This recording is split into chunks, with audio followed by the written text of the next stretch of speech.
everyone, and welcome to James Talk Sport. Got home yesterday after a fantastic week at the Ronde and through to Roubaix.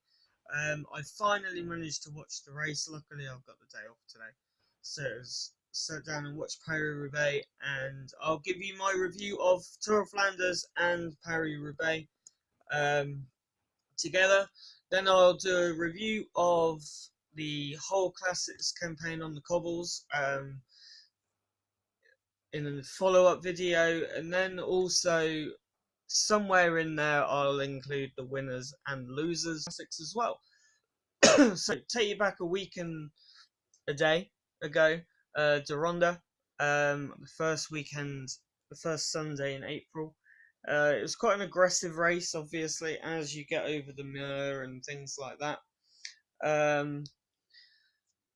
Large group heading down into that second time at the Clermont. The first big action happened before then. Mathieu van der Poel tried to jump a sort of wooded bark area out on the side of the road and jumped it nicely, but then on the landing he broke his wheel, put his hand up, and then his wheel came in. It looks as though he broke his throw axle.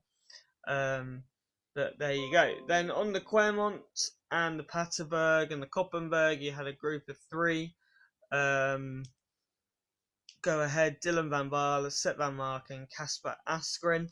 At this point, we didn't know what Van der Poel was doing, whether he was in, out. We were on the Clermont, didn't see him come through. On the Koppenberg, he was there, and yeah, the to and froing, a few riders made little moves. Valverde, Greg, Van Avermaet, a couple of the Sky riders tried to go.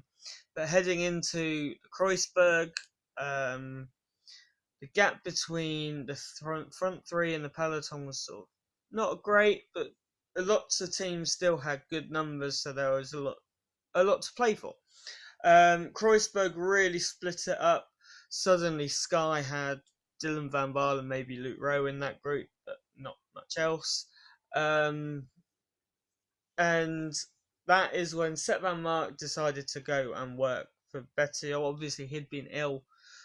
He had his knee injury, so he decided to sacrifice himself all for Alberto Bettiol and Sebastian Langeveld.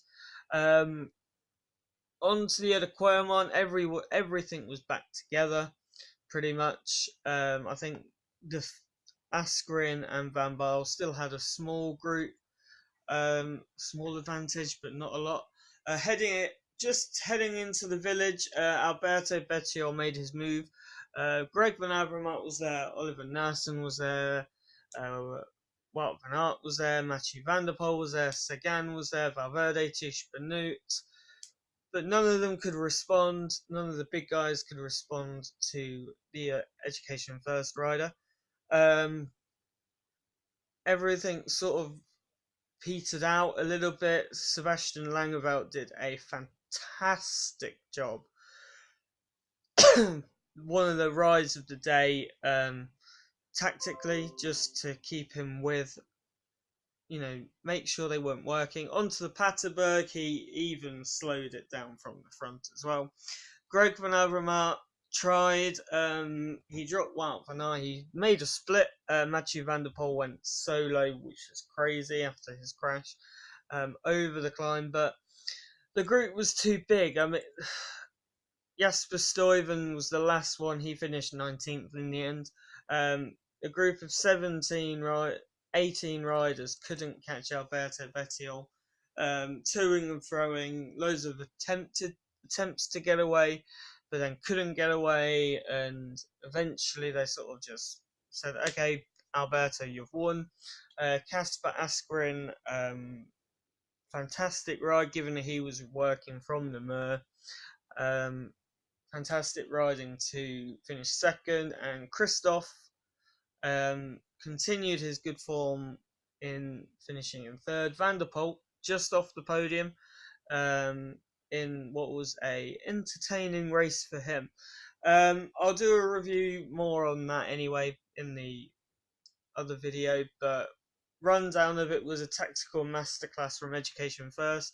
Quick Step had an off day, and all the other big hitters, Stuyven, Van Aert, Jongeels, Sagan, Van Avermaet, Teish Benoot, Oliver Naesen, Christoph, all sort of struggled, all couldn't get away from each other. If there was a smaller group, if it was maybe a group of 5 or 6, then maybe Bettiol would have been caught.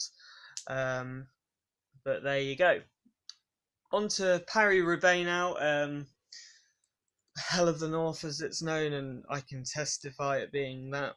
Did quite a bit of it this year, and it's wonderfully, amazingly brutal is a phrase that I would use for it. This one was particularly attritional, with riders dropping out very early. I mean, Gaviria dropped out before they'd started, and Philippe Gilbert. First big crash that we heard about was one of Wout van Aert's teammates, Van der Horn, sorry, Van Hooydonk's CCC. Sounded nasty. Ilya Kaiser went into a traffic island. Daniel Oss crashed as well, didn't finish. Teish Benoot went in headfirst into the back of the Lotto NL Jumbo team car, didn't finish. Other crash, obviously Wout van Aert punctured on the Orenburg and crashed after that. Christoph punctured twice before the Orenburg and ultimately finished 14 minutes back. Lots of riders finishing outside the time limit as well. So technically the only finishers were 100 riders, and from that, you had to whittle it down. The Orenburg did that with a few punctures and things on the way, but it wasn't until the feed zone between sector 14 and 13 around Orchies that Niels Pollitt, Gilbert and Sille got away.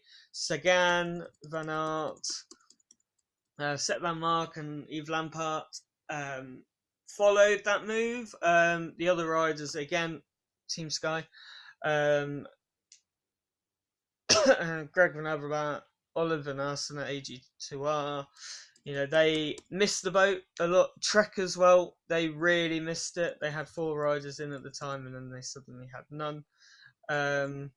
So that was sort of the race. We managed to catch it at sector 11 on Maison-Pavel, which I will get a picture up. We had some lovely idiot in front of us taking photos from on the cobbles themselves,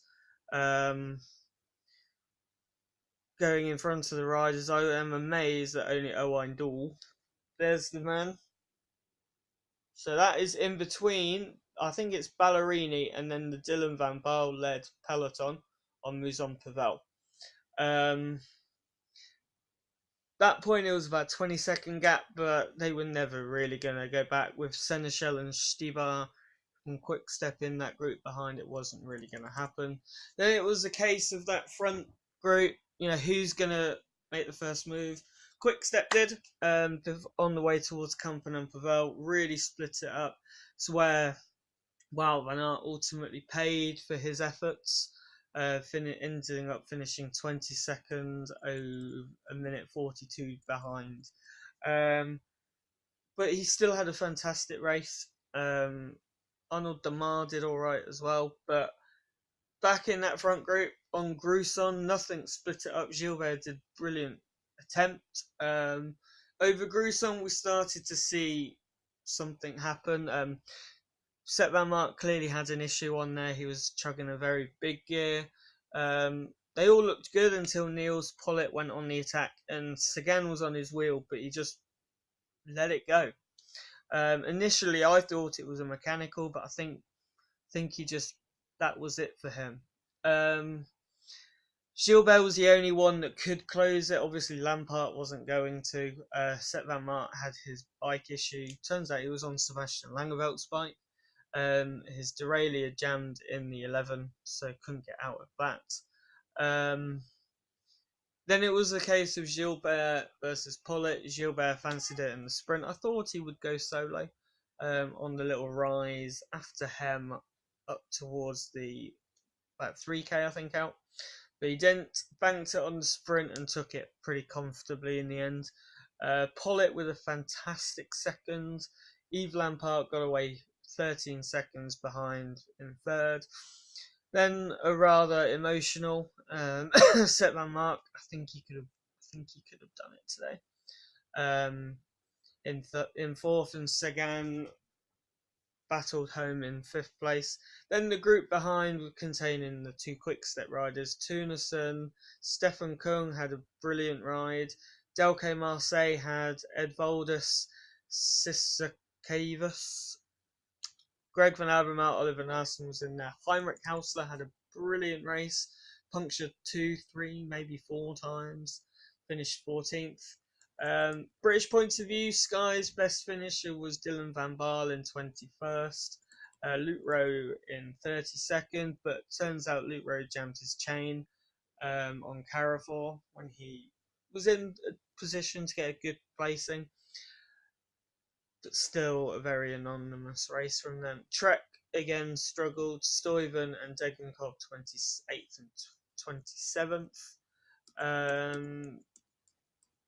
Christoph ended up trooping in 14 minutes back with last year's second place Sylvain Dillier.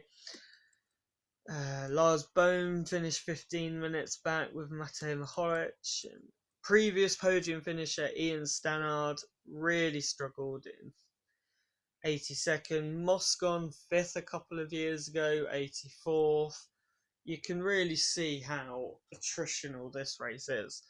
I'll cover more in the overview of the classics, but it was really, let's talk about Philippe Gilbert a moment.